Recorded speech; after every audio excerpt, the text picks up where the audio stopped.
Pak Guru paham investasi nggak? Tidak begitu. Saya teh bingung kalau soal praktek-praktek keuangan teh, karena saya mah tidak suka uang. Emang mau nanya apa? Nggak, tapi berarti kalau misalkan nggak, dalam tanda kutip, nggak terlalu mikirin uang ya, Pak Guru tuh nilai uang teh sebagai apa berarti? Selain sebagai nilai tukar? Uang itu adalah alat untuk memberi pilihan kita lebih banyak.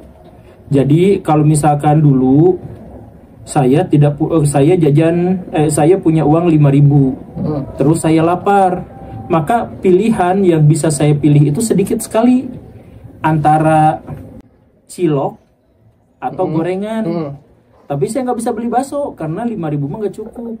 Nah, dengan uang ada lebih banyak pilihan. Semakin banyak uangnya, semakin banyak pilihannya. Nah, pilihan-pilihan itu akan kita ambil untuk mencapai sesuatu yang kita percayai itu mengantarkan kepada kebahagiaan. Gitu. Jadi misalkan saya percaya bahwa untuk mencapai kebahagiaan saya harus terkenal. Nah, uang itu bisa membuat saya jadi terkenal. Atau menurut saya bisa bahagia kalau saya punya banyak pasangan. Uang itu bisa memberi saya banyak pasangan. Nah, jadi sebenarnya uang itu adalah untuk menambah opsi pilihan dalam kehidupan kita, satu, dan untuk menggapai apa yang kita percayai sebagai sesuatu yang bisa mengarahkan kita menuju kebahagiaan. Gitu, itu uang tuh. Nah, saya tuh bukan tidak percaya dan tidak suka sama uang, saya suka. Cuman uang itu banyak triknya, banyak spekulasinya, banyak rekayasa dan manipulasinya. Uang tuh begitu. Dan seringkali uang itu menjadi berbalik. Jadi banyak, kan seharusnya ya, uang kita gunakan untuk menggapai kebahagiaan, untuk membeli kebahagiaan. Tapi banyak orang yang menggadaikan kebahagiaannya demi mendapatkan uang. Saking manipulatifnya uang, jadi sesuatu yang sesederhana itu pun bisa dibulak-balik. Kan banyak orang stres, orang tertekan demi mendapatkan uang. Wah, banyak banget. Lah kan, ya itulah harusnya dibalik kan. Si uang itu digunakan untuk menggapai kebahagiaan, bukan sebaliknya. Atau misalkan banyak juga cerita, uang itu malah dijadikan sebagai bos. Padahal semestinya uang itu kita jadikan sebagai pegawai kita untuk memberikan kepada kita kebahagiaan. Uang, coba kamu gini gitu biar saya bahagia, kan gitu. Tapi sebaliknya sekarang mah si uang itu jadi bos. Apapun saya lakukan untuk dapat uang. Nah, kan begitu manipulatifnya uang sampai saya tuh jadi suka rada tidak terlalu nyaman dengan uang. Walaupun ya beki kalau misalkan dapatnya mah. Gitu. Iya. Biasanya orang tuh kenal investasi teh setelah dia nggak punya uang, baru kenal investasi, nyari-nyari buat dapat uang berlebih. Nah, Pak Guru tuh berinvestasi nggak untuk dalam tanda kutip menambah kekayaan, atau hanya ya udah jaga uang yang ada aja? Ya, investasi itu untuk menjaga uang yang udah ada. Dan karena itu investasi itu sebenarnya dalam tanda kutip tidak terlalu disarankan untuk menambah kekayaan yang lebih banyak lagi. Kenapa? Karena kalaupun bisa menambah kekayaan yang lebih besar, ada risikonya dan waktu yang dibutuhkannya menjadi sangat lama atau lebih lama. Jadi kalau misalkan saya punya uang 1 miliar, saya diinvestasikan di BCA, aman, cukup untuk pensiun saya dan anak-anak saya itu aman. 1 M cukup, berarti kecil ya pengeluaran Pak Guru ya kalau 1 M. Tapi kalau misalkan uang 1 M itu saya gunakan untuk ngemodal usaha, misalkan saya buka percetakan begini-begini, pokoknya buat bisnis saja ya, maka yang berpotensi dihasilkan dari bisnis itu pasti lebih besar daripada investasi. Jadi investasi mah jangan pernah terkecoh ya, jangan pernah terkecoh minjem duit untuk investasi. Aduh, PR tuh. Iya. Investasi. Iya, Kak. Ini banyak di Indonesia. Pernah kan ngalamin kan? Iya, saya melakukan loh kan. Iya, itu minjem duit buat investasi kan. Investasi itu belum tentu berhasil, tapi ngembaliin pinjaman duit itu kewajiban. Nggak mungkin lah kita untuk mendapatkan sesuatu yang masih spekulatif, kita malah melakukan hal yang pasti gitu. Yang tagihannya pasti. Jangan kayak gitulah. Ya gitulah kurang lebihnya. Indonesia nggak maju itu karena rakyatnya atau karena pemerintahnya, Pak Guru? Ini pertanyaannya. Duanya, karena Indonesia itu adalah negara demokrasi. Ini penting ya. Karena Indonesia itu adalah negara demokrasi, hukum utama dan radikal dalam demokrasi itu adalah tidak ada pemisahan substansial antara rakyat dengan pemerintah. Gak ada bedanya. Karena apa? Karena pemerintah dipilih sama rakyat. Dan rakyat itulah yang pada akhirnya jadi pemerintah, kan gitu. Karena seperti itu tidak akan ada pemisahan substansial antara pemerintah dengan rakyat itu di negara demokrasi. Itu doktrin di negara demokrasi. Karena itu kalau misalkan di setiap negara demokrasi kemudian ditanya, ini masalahnya pemerintah atau rakyatnya? Gak bisa dipisah, itu aja. Beda sama misalkan pemerintahan fasis. Nah kalau pemerintahan fasis itu benar dan salahnya pasti dari pemimpinnya, gitu.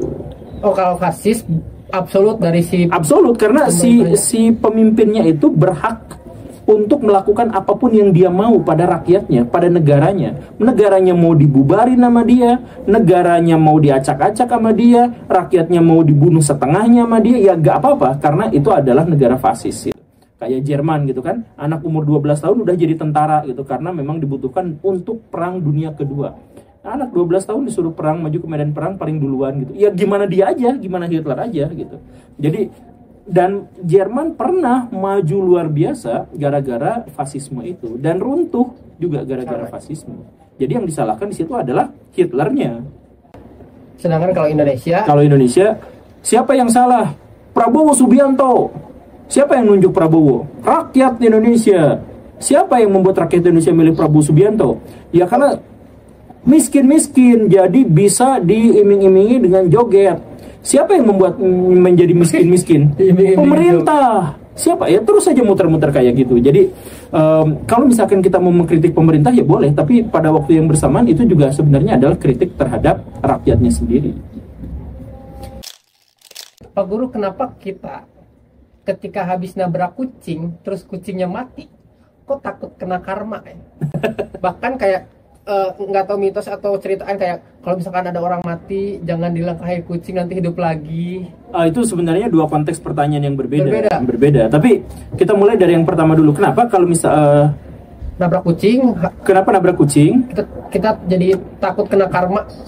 Sebenarnya karena kita itu memiliki hubungan emosional yang sangat kuat dengan kucing. Saking kuatnya sampai misalkan hal-hal yang berhubungan dengan agama pun dikait-kaitkan dengan kucing. Misalkan gini, dalam Islam sebenarnya kucing tuh B aja gitu. Bahkan misalkan keunggulan anjing di dalam Quran dan Sunnah tuh lebih banyak disebutkan daripada keunggulan kucing. Oh ya? Iya. Anjing tuh disebut misalkan makhluk yang cerdas dan mau belajar. Atau misalkan anjing itu disebut dalam Askabul Kahfi. Atau dalam Sunnah-Sunnah disebutkan bahwa anjing itu adalah peliharaan dari para sahabat. Itu benar. Sampai ulama-ulama mazhab juga banyak yang memelihara anjing, itu juga B aja gitu. Nah, cuman karena kita secara emosional dekat dengan kucing, maka kita bahkan mencoba untuk mengait-ngaitkan kucing dengan agama, misalkan bahwa itu adalah hewan peliharaan kesayangan Nabi gitu. Memang benar gitu, memang benar. Cuman sekali lagi kalau mau diadu gitu ya, antara kucing dengan anjing di dalam Quran dan Sunnah itu lebih banyakkan anjing sebenarnya. Kayak gitu. Dan saya juga lebih suka kucing daripada anjing karena kucing itu sombong gitu. Sombong, kelakuannya seenaknya tapi ngegemesin gitu. Jadi kalau misalkan kucing bikin kesalahan tuh lihat mukanya tuh kita jadi nggak tega untuk marahin dia gitu kadang-kadang tuh gitu ya, kayak gitulah kurang lebih. Dan itu ternyata adalah oh iya El juga dan itu adalah sebenarnya evolusi dari kucing. Jadi kucing itu ada jurnal ilmiahnya, pernah dibahas juga di video yang lampau. Jadi kucing itu sebenarnya berevolusi, bertemu dengan manusia, beradaptasi dengan cara merekayasa manusia. Jadi dia tuh ngelihat ekspresi apa yang paling bikin manusia itu luluh. Dia melakukan itu. Jadi kucing tuh merekayasa, memanipulasi manusia sebenarnya dalam hal itu. Si kucing tuh. Dan dia tahu gitu, dia tahu.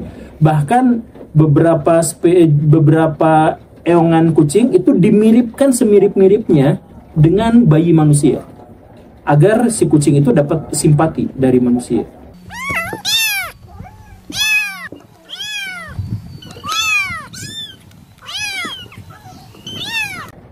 Gitu.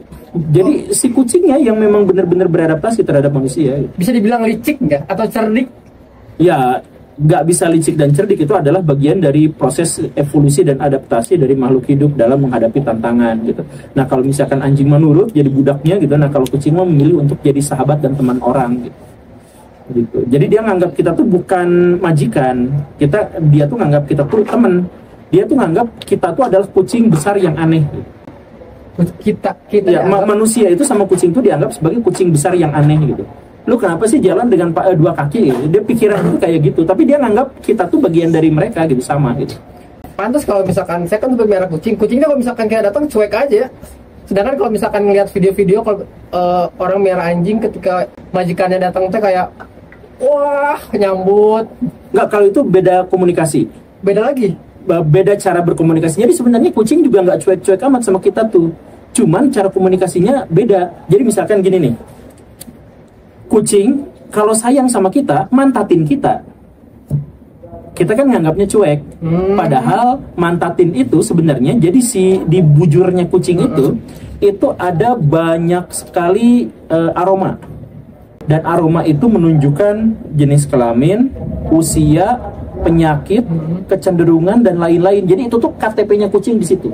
Jadi ketika dia nunjukin bujurnya ke kita itu, sebenarnya dia sedang saking percayanya sama kita, nih KTP saya. Itu jadi kayak kita salaman. Nah, tapi kan kita menganggap kucing tuh cuek gitu. Padahal caranya gitu dia tuh gitu. Oh, salah satu bentuk si komunikasi kucing. Si komunikasi kucing tuh kayak gitu misalkan. Atau misalkan ketika kucing tuh gak mau dipanggil gitu. Ya karena bagi si kucing yang dia dengarkan itu adalah hewan buruan. Ketika kita manggil dan dia cuek, artinya dia justru menganggap kita itu adalah teman, bukan hewan buruan.